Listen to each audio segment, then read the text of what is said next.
So Rand Paul introduced a while ago an amendment to force a vote on endless war, and what did they do? They kicked it down the road. So this is on Wednesday, September 13th, by nearly 2-1 against the amendment from Senator Rand Paul, who's a Republican from Kentucky, to the Defense Authorization Bill. So basically, the current, it's called the Authorization for Use of Military Force. That was this was passed immediately after 9/11. And this gave Bush the power to just use military force without getting congressional approval. And Obama took that and went, yay! And I pulled us out of Iraq and Afghanistan, but then he just drone striked and set the Middle East ablaze. And Rand Paul is like, this is ridiculous. I don't like this. And, to quote him, he said, he went on MSNBC, I don't think one generation should bind another generation to war, he said. And so what happened, so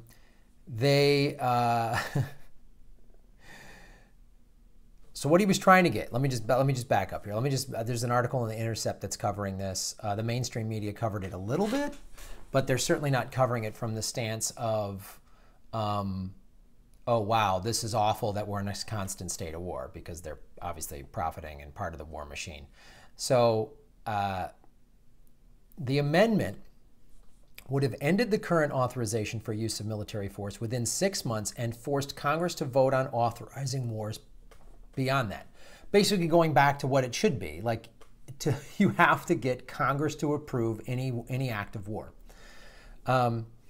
The authorization, which was passed in the aftermath of the 9/11 attacks, is the legal justification for many U.S. military engagements abroad as part of what has been called the global war on terror. Yeah, that's what I said there. The expansively interpreted law authorized military attacks against those responsible for 9/11 and associated forces. Right, as I said, it has given Bush and Obama and now Trumpy just do whatever you want. If this is just terrorism, oh, terrorism, we get to blow it up, we get to kill people, we get terrorism. That's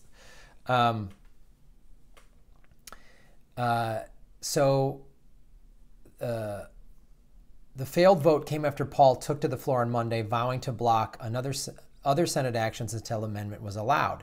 And you see his tweets. Senator Rand Paul on Monday, the 11th, I will object to all procedural motions and amendments until my amendment is made in order to keep the vote on these wars. And he just kept doing this. And then by the end of Monday, he said, tonight I sit silently to protest the thousands of American soldiers who have died over the past decade in these wars. See how the angle he's taking? You might not agree with everything Rand Paul's doing, but I give him credit. He's actually like trying to be like what the Republican Party used to be, not just this psychopathic corporate war machine. And this is the thing about everyone's war, and no one is talking about. And I did a video on going, we're ramping up, sending more people to Afghanistan. It's like, does anyone care what happens to the vets and the families of vets? Does anyone want to sit down and talk to the millions of families who had to endure the long deployments, the person coming home with physical and mental disabilities, the person just being changed, not the same person anymore? Does anyone want to talk about that? Does anyone want to talk about the cost of this, the cost of the vets? They want to talk about how the VA has been failing time after time after time? No, we just want war, so we can fly jets over football games when we do the national anthem. Awesome, great, love it.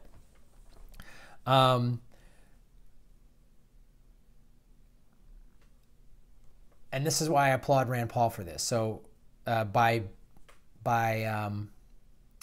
sitting there and protesting, his effort won him 4 hours of debate time to argue for his amendment, which he used to denounce unlimited war anywhere, anytime, any place upon the globe. Wow, that sounds like a progressive, an actual progressive. That's even in the Republican Party. Look at that. Aren't we just done? We just war? Is that what we want? Just constant and endless war because we got to fight the global war on terror? We're creating more terrorists. Every time we blow up a civilian, we are creating more terrorists.